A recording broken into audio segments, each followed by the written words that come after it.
Welcome to Taiju's Kitchen. Today I'm going to show you how to make Inari-ZUSHI. So I've already made several different kinds of sushi, and this is also another variation of sushi. Outside Japan, I've probably never seen this, but in Japanese sushi restaurant, except for really expensive sushi restaurants, you'll be able to find this quite commonly, or also you can find this for bento or convenience stores. What it is that sushi rice put inside of aburaage, which is fried tofu. If you want to try to make this from scratch, it's quite a hassle, but I found this pre-made package of Inari-ZUSHI. So if you're able to get this, then you can make this quite easy yourself. And it's also strictly vegan, and I'm also showing how to make this authentically yourself. I'm also making two other kind of variations to put inside. So I hope you give this a try yourself and try this very delicious dish of sushi yourself as well. Then, let's get started.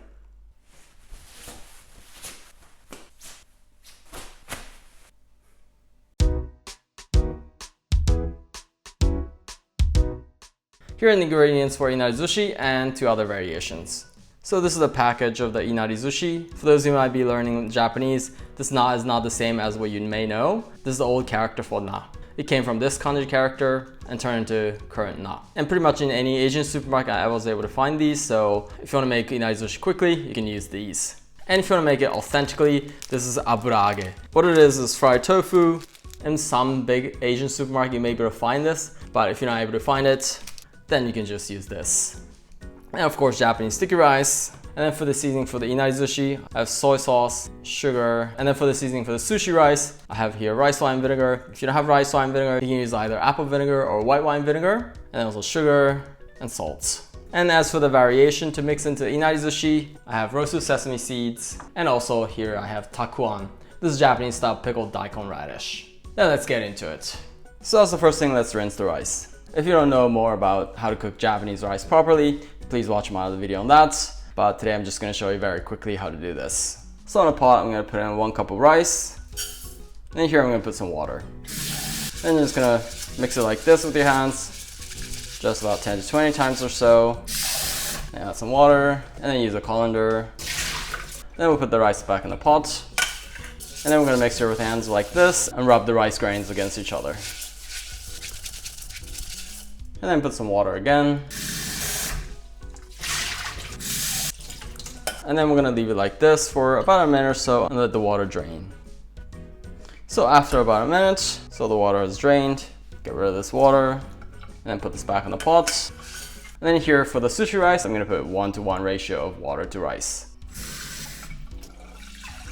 And to this, I want to get a little bit of depth to the flavor and also aroma to the flavor. I'm going to put a strip of kombu. This is about 2.5 grams. Put in here. And then we're going to let the rice soak in the water for about an hour like this. So as we're waiting for the rice, let's prepare other ingredients. So this is the takuan. This is a pickled daikon radish. I'm not going to be needing that much. Just probably that much is enough. Then we're going to first slice these. I'm gonna lay it flat like this, and then I'm gonna keep cutting like this until I have small strips. So just like that. Then let's cut up the aburaage. Today I'm just gonna need 2 of these. I just need to cut them half like this. As the next thing, we're gonna do a process called aburanuki, which means to get rid of oil. Because these aburaage has been fried in oil and has a little excess oil and doesn't give a good flavor to it. So we're gonna do that. And by the way, if you have these packages, you don't need to do these process at all. So in boiling water, I'm going to put these aburaage in here. So you don't need to cook this, you just need to soak it in this hot water like this. And then cooking for about 30 seconds or so, just take it out, turn it off. And we're going to put this aside and cool off. So now about a minute has passed, this is cool off. I'm going to do the next step for 2 purposes. 1, get rid of excess liquid, but also to make it easier to open up. What you're gonna do is take a chopstick like this, and then I'm gonna roll it down like this. And this gets rid of this excess water, like this. And then also helps open up like this. So this is what you want, because you're gonna put the rice in this pocket right here.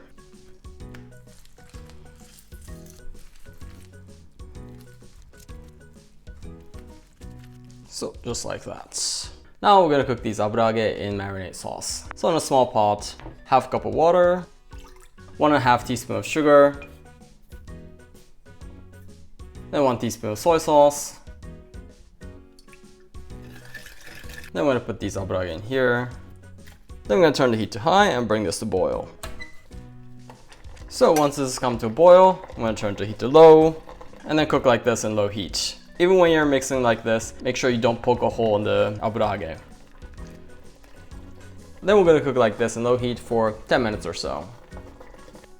So 10 minutes has passed. So this has been cooked in the marinade sauce, and then I'm gonna put this aside and let it cool off and let the aburaage soak in this marinade sauce. So as the next thing, let's make the vinegar mixture for the sushi. So in a small pot, I'm gonna put 2 tablespoons rice wine vinegar. You can also use apple vinegar or white wine vinegar. Then here, 1.5 tablespoons sugar, and a half. Then also half teaspoon of salt, just about half. And now we're going to turn the heat to medium and dissolve the sugar and salts. So once everything has been dissolved, then this is finished. So an hour has passed. As you can see, the rice is soaked in the water. I'm going to turn the heat to high and bring this to boil.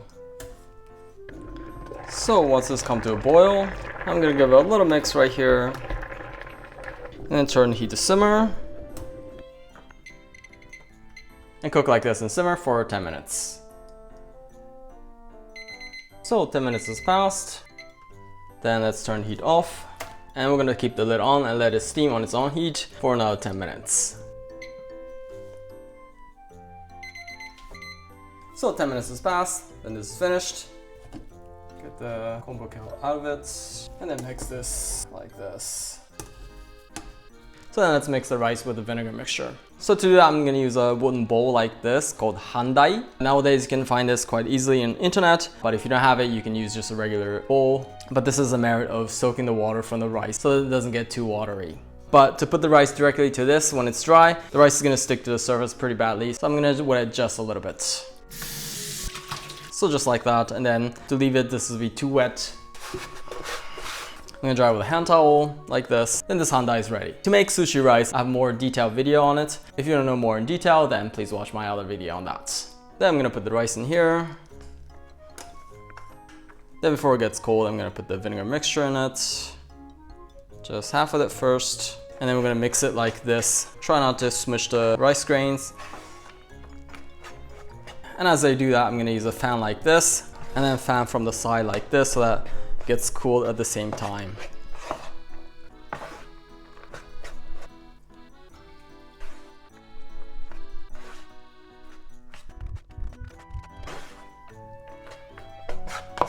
So then with that, this sushi rice is finished. So leaving like this in open air, it's gonna get dry. I'm gonna cover this with a wet towel like this, so this doesn't get dry. So as the next thing is to prepare this coating for the Inari-ZUSHI. You don't want it too wet, so I'm gonna squeeze in just very slightly like this, so that you don't have the wet aburaage. Be very gently, make sure you don't poke a hole. So then that's that. Then also for this package. So this is exactly the same as what we have here. And then what you want to do is take one sheet like this, and then there's side that's closed, there's side that's open, and then you want to very gently open up like this. You want to make sure you do it very, very gently. Otherwise it'll puncture a hole. Then you have the opening like this. So again, very gently, I'm gonna try to open this from the bottom. So just like that.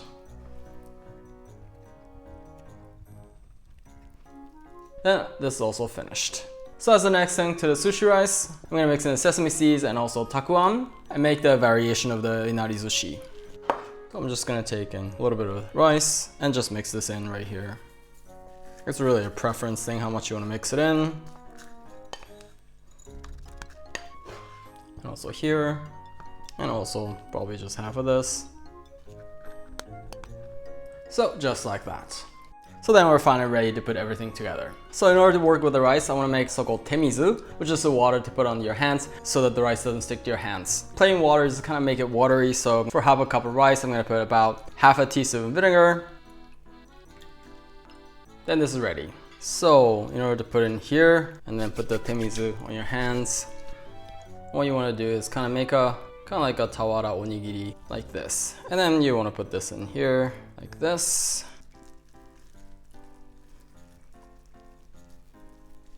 Then just like that, this is finished.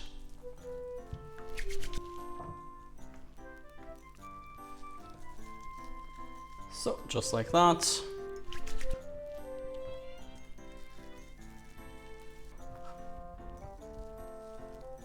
Then let's make with other variations.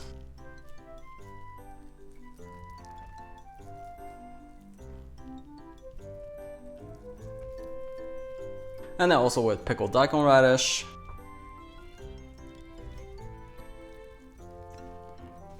So with that, this Inari-ZUSHI is finished. But it might be a little bit hard to differentiate from each other. So for the sesame, I'm gonna put a little bit of sesame on the top. And for the pickle ones, I'm gonna put a little bit of pickle on the top. And this is done for that. Let's eat.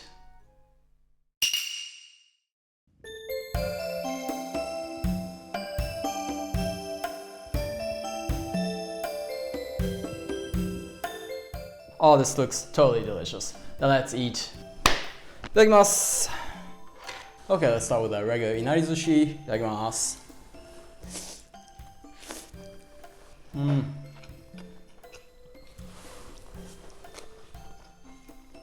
Oh, that's so totally delicious. So this sweet salty covering of the Aburaage with the fried tofu, it's really juicy, and then with the sushi rice, it's a little bit of sourness to it. It's just a really great combination. And the one with sesame seeds. Itadakimasu.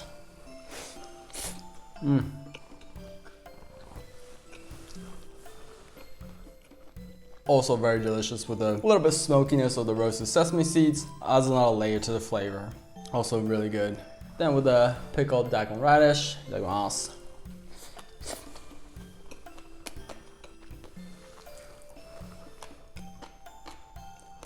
So this pickled radish adds a little saltiness to it. Also quite very delicious. And then to vary it just a little bit more, you can put in a little bit of soy sauce to it, just like regular sushi. And also a little bit of wasabi to it. So I'm gonna put a little bit of wasabi on it. And just a little bit of soy sauce to it. Itadakimasu. So this wasabi gets a little kick to the flavor, and the fresh soy sauce gives also another layer. This is just also really good. Oh, so delicious. And then sesame seeds with wasabi and soy sauce.